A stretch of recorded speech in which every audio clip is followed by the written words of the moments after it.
Hi, welcome to another episode of Hot Takes with me, the Silver Fox. The other day I did a video about David Tennant and his awful take on trans rights and women ought to shut up. And the fact that he said that he wishes Kemi Badenoch didn't even exist anymore. How very nice for a white, middle-aged, middle-class man to say that about a black woman. Had it been someone on the right, they would have been eviscerated. But no, it's okay because he's a lovey. And I said in that video that I suspect that J.K. Rowling will say something on this subject. And lo, it comes to pass. I'm really good at predicting this shit, you know. I'm on the ball. So let's have a look at what she said. I've got to pull this over because I'm getting blind as the day goes on.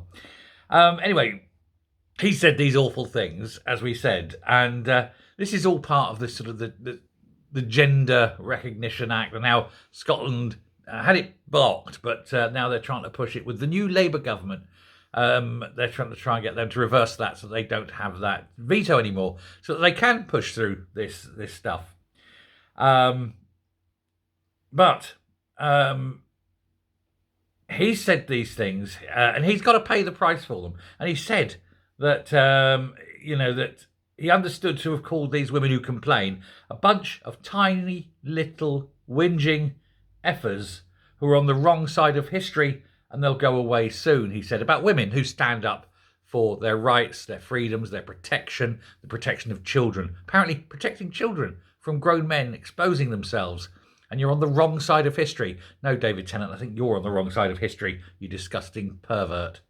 But Rowling, wonderful JK, and she's positioned herself as like the defender of women's rights and women's freedoms, and someone who's put her money where her mouth is. She pays a lot of money out of her own money to keep sort of all sorts of organisations going. And she responded to him on X, and she said that, and talking about Tennant, she said, and I have to read this because it's a bit long. She said, "This man is talking about our survivors who want female-only care, about the nurses currently suing their health trusts for making them undress in front of biological men.